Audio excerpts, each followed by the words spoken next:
Assalamualaikum warahmatullahi wabarakatuh.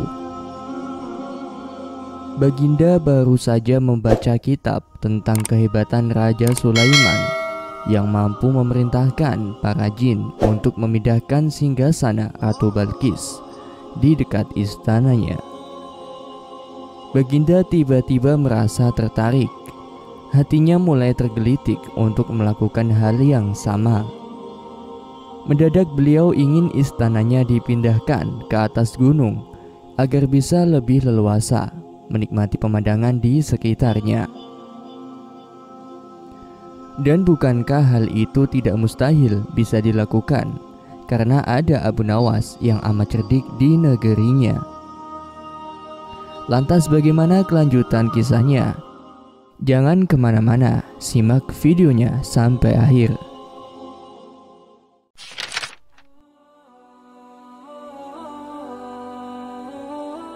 Abu Nawas pun segera dipanggil untuk menghadap Baginda Raja Harun al-Rasyid.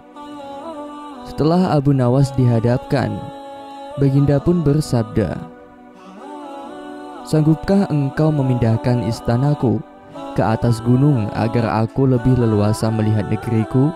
tanya Baginda. Abu Nawas tidak langsung menjawab.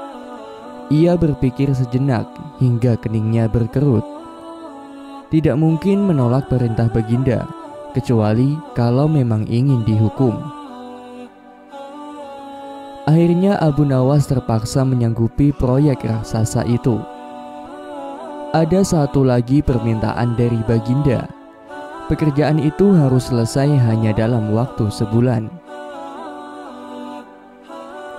Abu Nawas pulang dengan hati masgul. Setiap malam ia hanya berteman dengan rembulan dan bintang-bintang. Hari-hari dilewatinya dengan kegundahan. Tak ada hari yang lebih berat dalam hidup Abu Nawas kecuali hari-hari ini.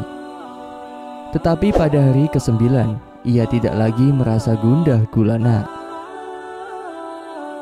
Keesokan harinya Abu Nawas menuju istana.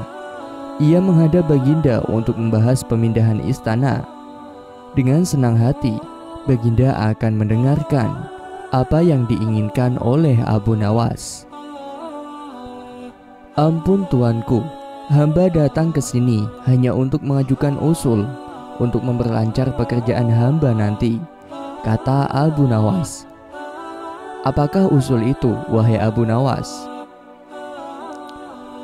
"Hamba akan memindahkan istana Paduka yang mulia tepat pada hari raya Idul Kurban yang kebetulan hanya kurang 20 hari lagi." "Kalau hanya usulmu itu, baiklah," kata Baginda. "Satu lagi Baginda," Abu Nawas menambahkan. "Apalagi wahai Abu Nawas?" tanya Baginda. "Hamba mohon Baginda menyembelih 10 ekor sapi yang gemuk untuk dibagikan langsung kepada para fakir miskin," kata Abu Nawas. "Usulmu ku terima," kata Baginda menyetujui. Abu Nawas pulang dengan perasaan riang gembira. Kini tidak ada lagi yang perlu dikhawatirkan. Toh nanti bila waktunya sudah tiba, ia pasti akan dengan mudah memindahkan istana Baginda Raja. Jangankan hanya memindahkan ke puncak gunung, ke dasar samudera pun Abu Nawas sanggup. Desas-desus mulai tersebar ke seluruh pelosok negeri. Hampir semua orang harap-harap cemas. Tetapi sebagian besar rakyat merasa yakin atas kemampuan Abu Nawas, karena selama ini Abu Nawas belum pernah gagal. Namun ada beberapa orang yang meragukan keberhasilan Abu Nawas kali ini. Saat-saat yang dinanti-nantikan telah tiba. Rakyat berbondong-bondong menuju lapangan untuk melakukan sholat hari raya Idul Kurban. Dan seusai sholat, 10 sapi sumbangan Baginda Raja disembelih lalu dimasak, kemudian segera dibagikan kepada fakir miskin. Kini giliran Abu Nawas yang harus melaksanakan tugas berat itu. Abu Nawas berjalan menuju istana, diikuti oleh rakyat. Sesampainya di depan istana, Abu Nawas bertanya kepada baginda raja,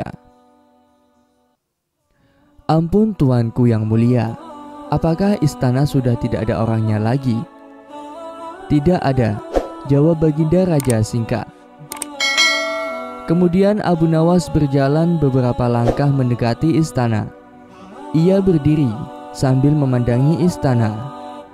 Abu Nawas berdiri mematung seolah-olah ada yang ditunggu. Ternyata benar, baginda raja akhirnya tidak sabar. "Abu Nawas, mengapa engkau belum juga mengangkat istanaku?" tanya baginda raja. "Hamba sudah siap sejak tadi bagindaku," kata Abu Nawas. "Apa maksudmu engkau sudah siap sejak tadi? Kalau engkau sudah siap, lalu apa yang engkau tunggu?" tanya baginda masih diliputi perasaan heran.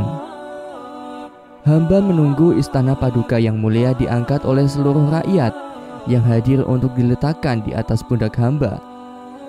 Setelah itu hamba tentu akan memindahkan istana paduka yang mulia ke atas gunung sesuai dengan titah paduka."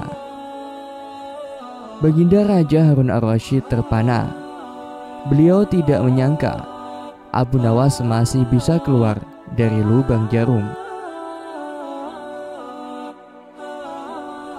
Demikianlah kisah yang dapat saya sampaikan. Semoga bermanfaat dan bisa menginspirasi kita semua. Sampai jumpa lagi di cerita-cerita selanjutnya. Wassalamualaikum warahmatullahi wabarakatuh.